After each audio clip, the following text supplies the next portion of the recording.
Good morning, New Zealand, and to all my kalapatids in the Philippines and pigeon fancier around the world.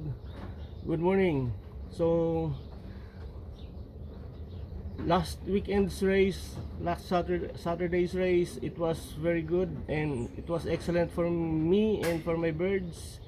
And we placed first, second, third, 11th, 12th, 13th, 14th, 19th, 21st, 22nd, 23rd, 24th, 26th, 27th, and 28th place.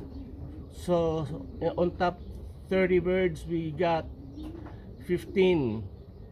And yeah, it was a very successful race for me and to my birds. And I'll show you the first 3 birds. Bye.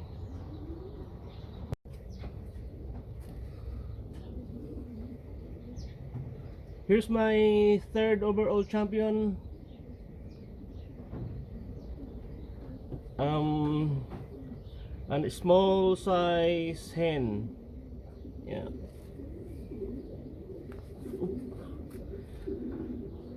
Small size, small but terrible. Yeah.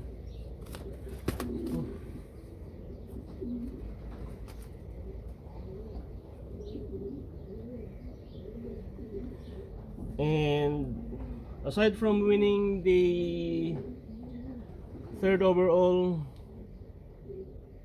she also won the 26th place Young Bird National Race this year. So 26th place, and she's still showing speed.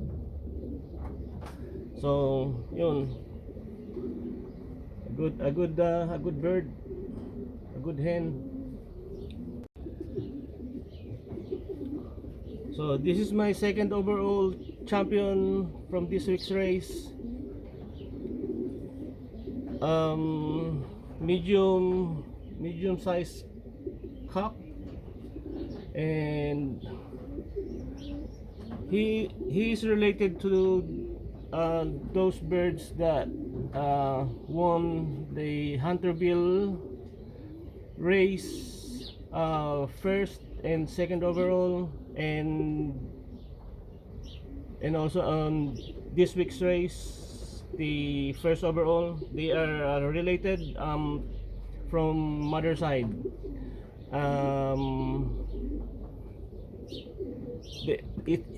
He was a half sib from my 1st overall Hunterville bird, so champion. So they are half sibling.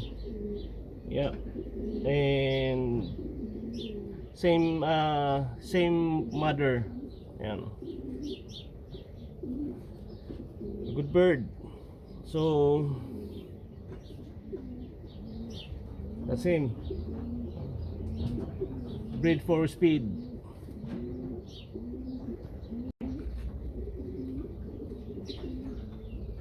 Here's my 1st overall champion from this week's race. A cock, medium sized built bird. And aside from winning the 1st overall this week, this last week race, he also won the 2nd overall first lap federation race.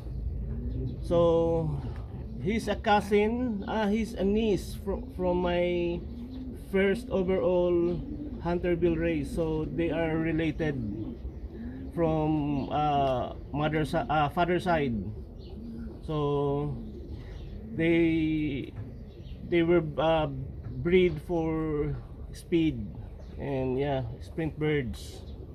You know, so these are the this is my 1st overall champion, a good bird. And yeah, they're showing what they really are.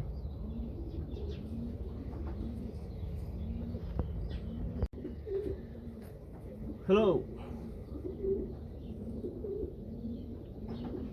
Unfortunately for this bird, a hen, she could have won the first overall this this week's race, but unfortunately when she went in, the she wasn't clocked, she wasn't scanned by the pad. So instead of first overall, she was what's very unfortunate. But she's one of my consistent bird from last week, last young bird season.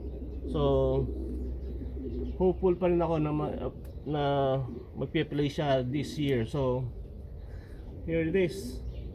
She's still doing what she's supposed to do.